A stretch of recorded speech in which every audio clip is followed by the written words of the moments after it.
আসসালামু আলাইকুম। আপনারা কেমন আছেন? আমি আলহামদুলিল্লাহ ভালো। আজকে শুক্রবার, সবাইকে জুম্মা মুবারক। দেখুন বাইরে কি বৃষ্টি হইতাছে, জানলার তেমন একটা দেখা যায় না, কিন্তু বাইরে অনেক বৃষ্টি হইতাছে।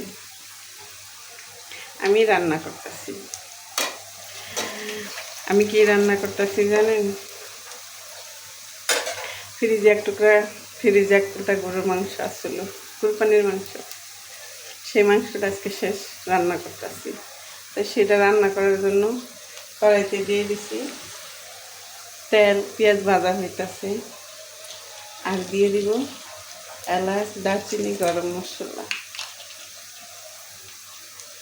দিয়ে দিলাম। এখন দিয়ে দিব বাটা, এই যে দেখুন বাটা, আদা, রসুন, জিরা, তেজপাতা বাটা দিয়ে দিব।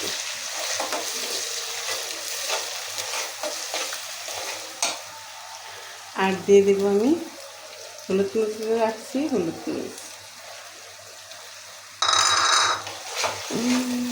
দিয়ে দিলাম, হলুদ আর মরিচ।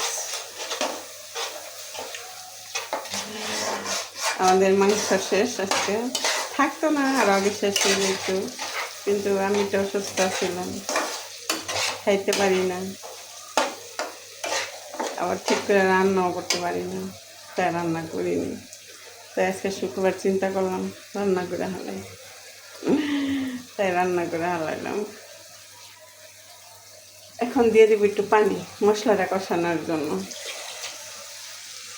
সবসময় তো দেখায়, আজকে আমার নিজেরই দেখা যায়।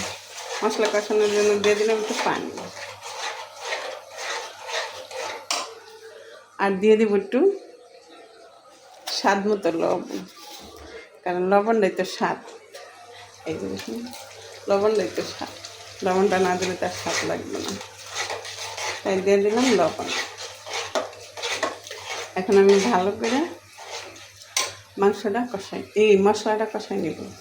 কথায় ভুল খেয়াল থাকে, অসুস্থ মানুষটা ঠিক করে কথা বলতে পারি না, তাই আপনারা আমার ভিডিওটাও দেখেন না। কেন দেখেন না জানি না, আমার ভিডিওটা দেখেন, একটা লাইক দিয়ে।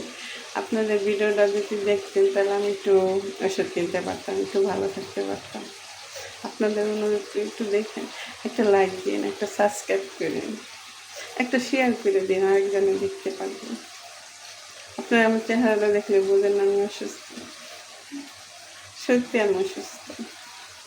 জানুন, আপনি বিশ্বাস করবেন, আমার ডায়াবেটিস, আমার এই চোখটা পর্দা পড়ছে, আমার এই হাড় ক্ষয়ে গেছে, এই হাড়টা ক্ষয়ে গেছে, এই জন্য আমি হাড়টা উঠাইতে পারি না। দেখেন আমি চুলগুলো, এই যে দেখেন চুলগুলো সারা থেকে আমি বাঁধতে পারি না, এই চুলগুলো হাতে যায়, এই হাড়টা দিয়ে পারিনি। তা আপনাদের কাছে আমার অনুরোধ, আমার ভিডিওটা দেখবেন, একটা লাইক, একটা কমেন্ট করবেন। আপনারা ভালো থাকবেন। আসসালামু আলাইকুম।